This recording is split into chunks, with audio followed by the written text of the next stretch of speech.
नमस्कार, एक बार फिर से स्वागत करती हूँ आपका नई वीडियो नई जानकारी में।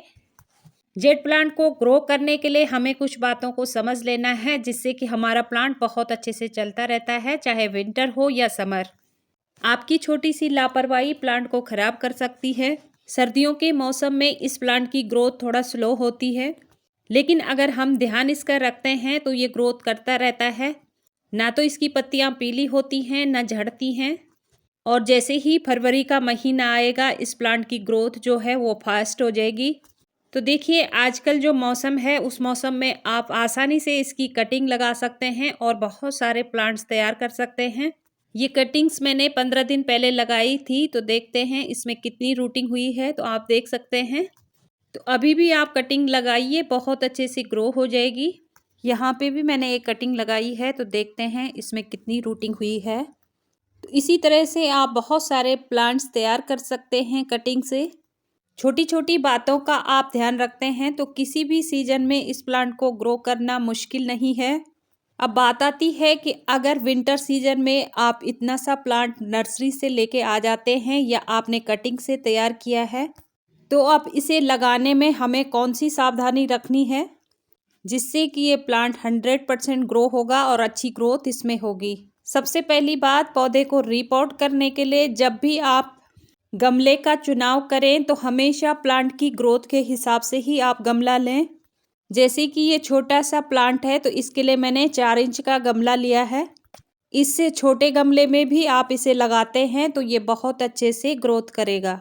अब बात आती है मिट्टी की, तो मिट्टी के लिए जेट प्लांट के लिए पोरस मिट्टी हमें बनानी है। तो उसके लिए मैंने मिट्टी ली है, रेत लिया है, खाद लिया है और राइस हस्क लिया है, और ये थोड़ा सा मैंने नीम खली ली है। इस तरह की मिट्टी में जब आप जेट प्लांट को लगाते हैं तो जब भी आप प्लांट में पानी डालेंगे तो अच्छे से पानी की निकासी होती है, क्योंकि पोरस भुरभुरी मिट्टी है तो पौधे की जड़ों में पानी नहीं रुकता है और हमारा प्लांट ओवर वाटरिंग के शिकार नहीं होता है। तो हमेशा आप ध्यान रखें, जब भी जेट प्लांट के लिए मिट्टी बनाएं तो ये सरल तरीका है मिट्टी बनाने का। जो रेशियो रखा है हमने, बराबर बराबर मात्रा में चारों चीज हमने ली है। अब एक और बात ध्यान देने वाली, जब भी आप पौधा लगाते हैं तो अच्छे से अपने गमले का जो ड्रेनेज है उसको चेक कर लें, क्योंकि अच्छे से ड्रेनेज रहेगा तभी पानी की निकासी होगी और प्लांट को ऑक्सीजन मिलेगा। अब पौधा लगाने के लिए मैंने थोड़ा हल्दी ली है, तो हल्दी से हमारे प्लांट में किसी भी तरह का फंगस नहीं लगता है।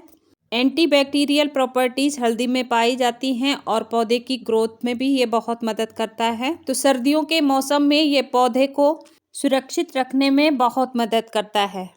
तो इसी तरीके से आप विंटर के सीजन में जेट प्लांट को लगाइए, बहुत अच्छी तरह से इसमें ग्रोथ होगी। फरवरी मंथ में मौसम में ठंडक कम होगी और प्लांट की जो ग्रोथ है वो फास्ट हो जाएगी। जो मिट्टी हमने बनाई है तो अच्छी जल निकासी वाली है, तो आप देख सकते हैं बहुत अच्छे से इससे पानी ड्रेन होता है और अच्छे से हमारा प्लांट इसमें ग्रोथ करता है, ओवर वाटरिंग के शिकार नहीं होता है। तो इसी तरह की मिट्टी आपने जेट प्लांट के लिए बनानी है। अब ये छोटा सा पौधा हमने लगा लिया, विंटर का सीजन है, किस तरह से इसकी केयर करनी है।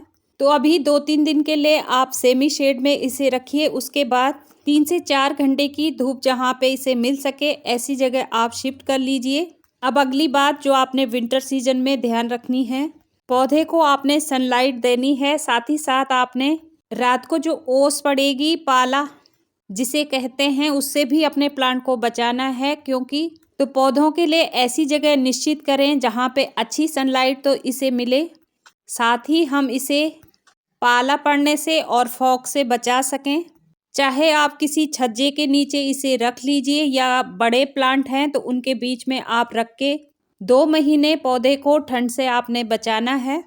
अब बात आती है कि इस पौधे को हम घना कैसे करें। तो देखिए, स्लो ग्रोइंग प्लांट है ये, धीरे धीरे इसमें ग्रोथ होती है, लेकिन आपने अगर इसे तने से इसे अच्छा हेल्दी बनाना है तो इस तरीके से आप 4-5 पौधे एक साथ लगा के किसी वायर से या धागे से बांध लीजिए। तो जैसे जैसे प्लांट में ग्रोथ होगी तो इसकी जो स्टेम है आपस में जुड़ जाएगी और एक हेल्दी स्टेम वाला प्लांट हमें मिल जाएगा। तो इस तरह से आप बोंजाई लुक दे सकते हैं अपने प्लांट को।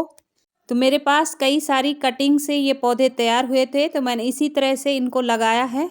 तो हेल्दी पौधे ये बनके तैयार हो जाएंगे। तो बहुत अच्छा तरीका है, इस तरह से आप लगाइए।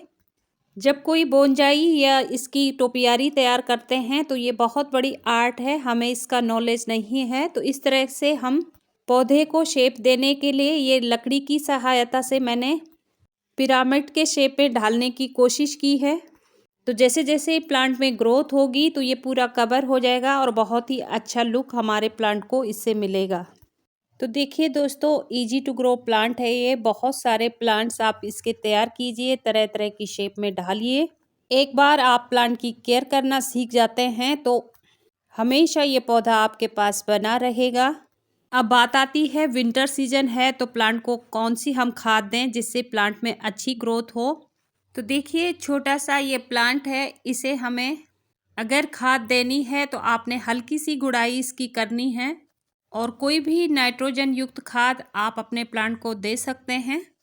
ड्राई फॉर्म में हम पहले भी खाद दे चुके हैं, तो इसलिए हम आपके प्लांट को ध्यान में रखते हुए मैंने ली है ये चाय पत्ती, जिसमें मैंने 1 चम्मच हल्दी पाउडर मिला लिया है। अच्छे से इस मिक्स को मिलाने के बाद हम अपने छोटे से पौधे को भी दे सकते हैं, इससे कुछ नुकसान नहीं होगा। हल्दी से हमारे प्लांट में किसी भी तरह का फंगस अटैक नहीं होगा, तो सुरक्षित है ये खाद हमारे पौधों के लिए। तो महीने में एक बार विंटर सीजन में आप ये खाद अपने पौधों को दे सकते हैं।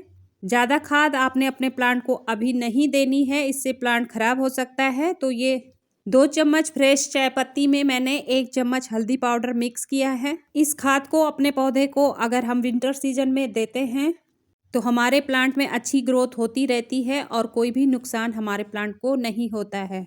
तो आपने ध्यान रखना है, बार बार इस पौधे को खाद नहीं देनी है और सर्दियों में आपने प्लांट की डीप गुड़ाई नहीं करनी है। जो भी खरपतवार पौधे की मिट्टी में उग गए तो उनको आप निकाल लीजिए, बाकी मिट्टी की बार बार गुड़ाई करने की आवश्यकता नहीं है। अब बात आती है कि जो पौधे हमने कटिंग से तैयार किए हैं उनकी सर्दियों में किस तरह से हम सुरक्षा करें। तो यहाँ पे मैंने फ्रेश चाय पत्ती को मैंने रात को पानी में भिगा लिया था, जो अच्छी तरह से घोल बनके तैयार हो गया है। इसमें हम 1 चम्मच हल्दी पाउडर ऐड करेंगे। अच्छे से इस घोल को मिलाने के बाद इसी तरह से नहीं देना है, इसमें हमने पानी ऐड करना है। तो जितना ये लिक्विड है इसका 4 गुना हम इसमें पानी ऐड करेंगे। तो जितने भी हमारे पास छोटे या बड़े पौधे हैं उनमें ये खाद हम डाल सकते हैं। तो इससे मिट्टी में ना तो कोई फंगस अटैक होगा और साथ ही साथ चाय पत्ती है तो नाइट्रोजन युक्त खाद है, तो हमारे प्लांट को धीरे धीरे इससे पोषण मिलता रहेगा। तो विंटर सीजन में आप कॉफ़ी पाउडर का घोल अपने प्लांट को ना दीजिए।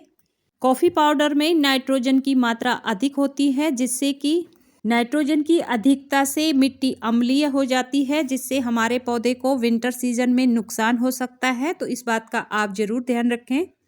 अधिक मात्रा में खाद देने से हमारे प्लांट को फायदे की जगह नुकसान ज़्यादा होता है। तो ग्रीनरी वाले जितने भी पौधे होते हैं इनको हमें अच्छी मात्रा में अगर खाद देनी है तो फरवरी और सितंबर का महीना बेस्ट होता है खाद देने के लिए। बाकी प्लांट में मिट्टी में पोषक तत्व बने रहें तो थोड़ी थोड़ी खाद हम ऐड कर सकते हैं। तो जितनी भी कटिंग्स लगाई है, पौधे तैयार किए हैं, तो आप सब पौधों को ये खाद विंटर सीजन में महीने में एक बार दीजिए। जो भी कटिंग्स लगाई है उनमें भी ये डाल सकते हैं। हफ्ते में एक बार आप प्लांट की पत्तियों पे भी पानी का स्प्रे कीजिए, जिससे कि पत्तियों में धूल मिट्टी इकट्ठा नहीं होती है और अच्छे से प्रकाश संश्लेषण की क्रिया होती रहती है। पत्तियां अपना भोजन बनाती हैं, इसलिए आप कोशिश करें कि पौधे की पत्तियां हमेशा साफ सुथरी रहें। स्प्रे करने का टाइम मॉर्निंग का आपने रखना है।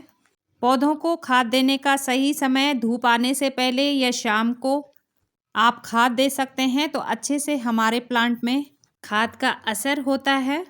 तो सर्दियों का मौसम है, अपने प्लांट का आपने इसी तरह से ध्यान रखना है। जब भी पौधे को पानी दे तो हमेशा मिट्टी को पहले आप चेक कर लें। 2 से 3 इंच तक जब ऊपर की लेयर मिट्टी की सूख जाए उसी के बाद आपने पौधे को पानी देना है। तो इस तरह से जब आप जेट प्लांट का ध्यान रखते हैं तो ना तो प्लांट की पत्तियां पीली पड़ेंगी ना झड़ेंगी। सर्दियों में सारे जेट प्लांट हरे भरे बने रहेंगे और पत्तियां चमकदार रहेंगी। तो उम्मीद करती हूँ जेट प्लांट की सर्दियों में किस तरह से देखभाल करनी है आपको वीडियो के माध्यम से मदद मिली होगी।